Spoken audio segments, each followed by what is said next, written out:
Buenos días, el día de hoy hablaré acerca del capítulo número 2 del podcast y hablaré acerca de Vilcashuamán entre la tierra y la sangre. Bueno, bienvenidos al segundo episodio de nuestra serie sobre las comunidades afectadas por el conflicto armado interno en Perú. En este capítulo nos trasladamos a la región de Vilcashuamán, ubicada en el corazón de los Andes, en Ayacucho. Este territorio de gran riqueza histórica y cultural fue también un escenario muy desgarrador, ya que habían muchas luchas campesinas y las violencias del conflicto armado se entrelazaron de manera trágica. Vilcahuamán, como muchas otras comunidades en Perú, se vio atrapada en la encrucijada de dos fuerzas implacables, la insurgencia de Sendero Luminoso y la brutalidad de la respuesta militar. Pero, sin embargo, en esta región, su resistencia frente al terror se convirtió en un símbolo de lucha y, sobre todo, de sufrimiento, ya que, ya que se veía mucha violencia en todos estos lugares. Este episodio busca visibilizar ese dolor y esa historia, pero también en forma de valentía. Bueno, la importancia de Vilcashuamán y su conexión con el conflicto es muy importante, ya que Vilcashuamán, como tantas otras localidades en la región de Ayacucho, es un territorio que tiene profundas raíces en la historia prehispánica del Perú. Este lugar fue una de las grandes capitales del Imperio Inca y aún hoy es un punto clave de referencia para las comunidades indígenas que habitan la zona. Pero sin embargo, en las décadas de los 80 y 90, Vilcashuamán se vio marcado por una nueva tragedia, el conflicto armado interno entre el grupo insurgente Sendero Luminoso y el Estado peruano. Claro, en ese contexto, la zona que ya padecía historias, carencias y una marcada pobreza se convirtió en un terreno fértil para el crecimiento de las organizaciones maoístas. Sendero Luminoso aprovechó el descontento social y la exclusión que sufrían las comunidades rurales para ganar adeptos, proponiendo una revolución agraria. Pero esa propuesta ideológica fue solo capa superficial de un conflicto mucho más complejo y sobre todo sangriento.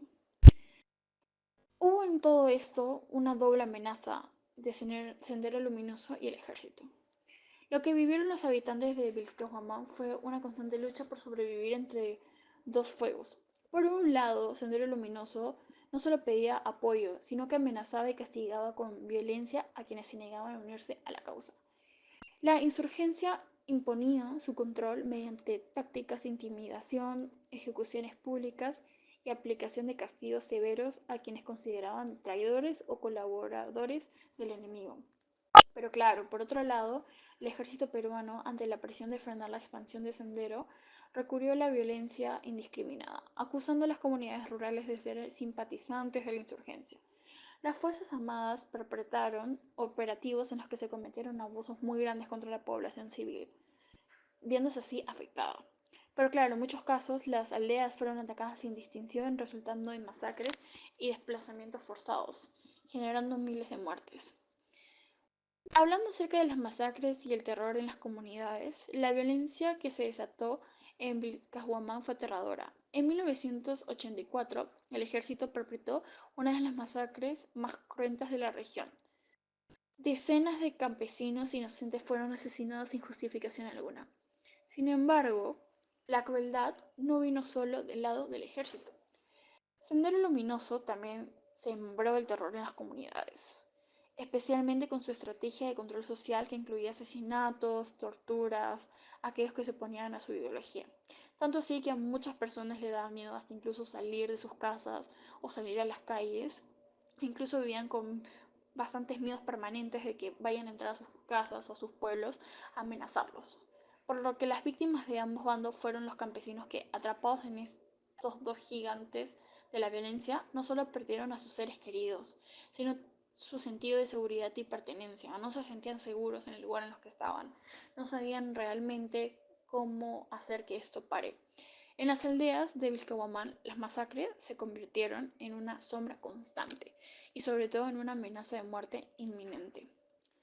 Bueno, hablando acerca un poco del desplazamiento forzado y el abandono estatal, el desplazamiento forzado fue una de las consecuencias más devastadoras del conflicto, ya que decenas de familias abandonaron sus tierras y sus hogares en busca de refugio en lugares más seguros.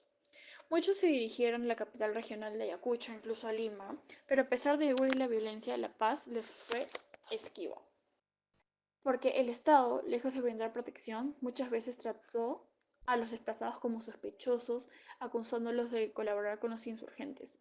A pesar de testimonios de las víctimas, las promesas de reparación y justicia del gobierno nunca llegaron. Así, muchas familias de Vilcabamba vivieron en el exilio sin que sus derechos fueran reconocidos y compensados.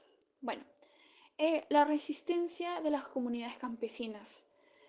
A pesar de la brutalidad y sufrimiento, las comunidades de esta región resistieron. No solo resistieron a la violencia del Sendero Luminoso y a las Fuerzas Armadas, sino que también a la indiferencia del Estado, ya que nunca les prestaban atención, ni siquiera les hacían caso a sus súplicas de que por favor los ayuden a detener esto. A pesar de la represión, las organizaciones campesinas, muchas de ellas lideradas por mujeres, se convirtieron en actores claves en la lucha por la sobrevivencia y la justicia.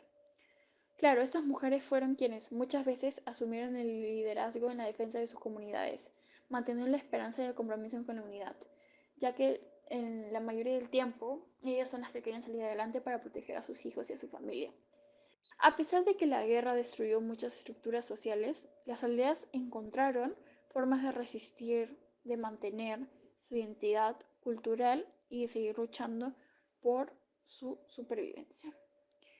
A décadas del fin del conflicto armado, las comunidades de Vilcabamba siguen luchando por ser escuchadas, a pesar de su sufrimiento y de que las injusticias que vivieron han sido olvidadas en gran parte de las narrativas oficiales sobre la violencia política en el Perú.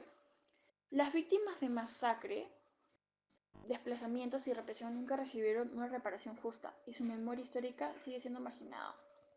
Pero claro, hablando de esto, el olvido en muchos casos se convierte en una herida abierta para los sobrevivientes. En este contexto, la lucha por la memoria histórica y el conocimiento de los derechos de las víctimas es crucial, ya que la justicia, aunque es tardía, es la única forma de cerrar el ciclo de sufrimiento y permitir que estas comunidades encuentren un camino hacia lo que es la sanación de este gran problema. Hablando un poco más acerca de este tema, el terror, claro, no solo vino de los insurgentes. El ejército, en su intento de supuestamente querer erradicar a Sendero, aplicó una estrategia de tierra arrasada. Las aldeas fueron atacadas, destruidas, asesinadas, desplazadas. Y claro, como dije anteriormente, se acusaba mucho a los campesinos de colaborar con los insurgentes y muchas veces no hizo distinción entre los inocentes y los culpables. Las masacres se convirtieron en un ciclo de error constante. El desplazamiento forzado fue otra consecuencia trágica, ya que miles de familias terminaron huyendo de todo esto. Pero lo que les generó esto es solamente encontrar mucho más sufrimiento en otras ciudades, donde fueron vistos con desconfianza y sobre todo también los acusaban mucho acerca de ser cómplices de los enemigos y trabajar con ellos, lo que esto obviamente no era así. En Vilcabamba, como en otras partes del país, el miedo y la muerte se convirtieron en la nueva normalidad, dejando así cicatrices profundas que aún hoy siguen sin ser completamente sanadas.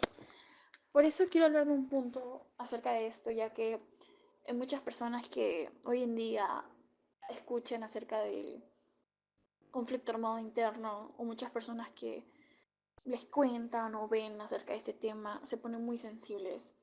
Y sobre todo he escuchado muchas familias que en su propia familia hubieron personas que participaron en esto, pero no como asesinos, sino como víctimas. Ellos fueron las víctimas de todo esto y por lo que se entiende, el sentimiento de molestia y de tristeza y de incomodidad que se siente al momento de hablar acerca de este tema. Pero claro, el desplazamiento forzado fue otra consecuencia trágica para esto, ya que miles de familias eh, al momento de huir y estar en otro lugar y que los ven como enemigos, eso era lo que hacía que esta situación se volviera mucho peor, ya que había mucha desconfianza. El terror vivido en Vilcabamba es una de las muchas tragedias de un conflicto que destruyó vidas, comunidades y una parte especial, claro, en la historia del Perú. Pero volviendo al tema, las comunidades de Vilcabamba, como tantas otras de Perú, siguen buscando justicia hasta el día de hoy, porque en muchas ocasiones en este conflicto armado interno no se pudo conseguir la justicia necesaria, tampoco la reparación, ni las respuestas por los daños sufridos durante el conflicto armado interno. La lucha por el reconocimiento de su memoria histórica es fundamental para que las generaciones futuras comprendan las dimensiones del sufrimiento vivido y para que nunca más se repitan los horrores y errores del pasado. El proceso de sanación por las comunidades de Vilcabamba, al igual que para muchas otras, solo será posible si se les da voz, se les escucha y se les garantiza justicia, ya que esto es lo que ellos buscan, justicia para todo lo que pasó en ese tiempo. En el próximo capítulo nos dirigiremos hacia la selva peruana, específicamente Ucayali, para explorar cómo las comunidades amazónicas vivieron el conflicto armado y cómo su historia sigue siendo relevante hoy. Muchas gracias.